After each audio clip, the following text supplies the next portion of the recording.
கர்த்தருடைய பரிசுத்த நாமத்திற்கு மகிமை உண்டாகட்டும். இந்த நாளிலும் கர்த்தர் கொடுக்கிற நல்வார்த்தை மத்தேயு 5வது அதிகாரம் 9வது வசனம்.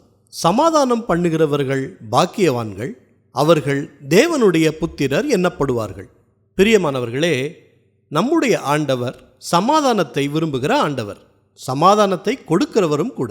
2 பேர் சண்டையிட்டு கொள்ளும் பொழுது நீங்கள் போய் சமாதானம் பண்ணுகிறவராக நீங்கள் இருந்தால் நீங்கள் தேவனுடைய பிள்ளை என்று அழைக்கப்படுவீர்கள்.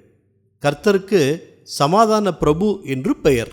நம்மை பகைக்கிற சத்துருவை கூட நாம் அன்பு செலுத்த வேண்டும் என்று விரும்புகிறவர் தான் நம்முடைய ஆண்டவர். இன்றைக்கும் காரணமில்லாமல் உங்களை பகைக்கிறவர்கள் நிச்சயமாய் இருப்பார்கள். அவர்கள் மேல் நீங்கள் எந்த ஒரு கோபமும் இல்லாமல் அவர்களோடு நீங்கள் சமாதானமாய் போவீர்கள் என்றால் நீங்கள் கர்த்தருடைய பிள்ளைகள் என்று அழைக்கப்படுவீர்கள். கர்த்தருடைய வார்த்தை நம் உள்ளத்திலே தங்கியிருக்கும் பொழுது நமக்கு அந்த சமாதானம் நிரந்தரமாக இருக்கும். அதனால் வேத வசனங்களை நம் இருதய பலகையில் எழுதி கொள்வோம், அதன்படி நடப்போம், சமாதானத்தை காத்து கொள்வோம். ஜெபிக்கலாமா? நல்ல தகப்பனே, இந்த நல்வார்த்தையை நீங்கள் கொடுத்ததற்காக நன்றி செலுத்துகிறோம். நாங்கள் சண்டை பண்ணுகிறவர்களாக இல்லாமல் சமாதானம் பண்ணுகிறவர்களாக எங்களை நீங்கள் மாற்றி இருக்கிறதுக்காக நன்றி செலுத்துகிறோம். எங்களை பகைக்கிறவர்களை கூட நாங்கள் அன்பு செலுத்தி சமாதானத்தோடு போகும்படியாக காத்துக்கொள்ளுங்க.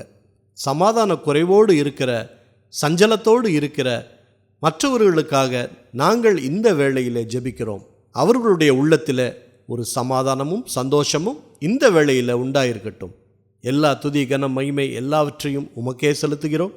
இயேசு கிறிஸ்துவின் நாமத்தில் ஜெபிக்கிறோம் பிதாவே. ஆமேன், ஆமேன். இந்த நல்வார்த்தையை மற்றவர்களுக்கும் பகிருங்கள். மற்றவர்களுக்கும் ஆசீர்வாதம் கிடைக்கட்டும். கர்த்தர் உங்களை அளவில்லாமல் ஆசீர்வதிப்பாராக.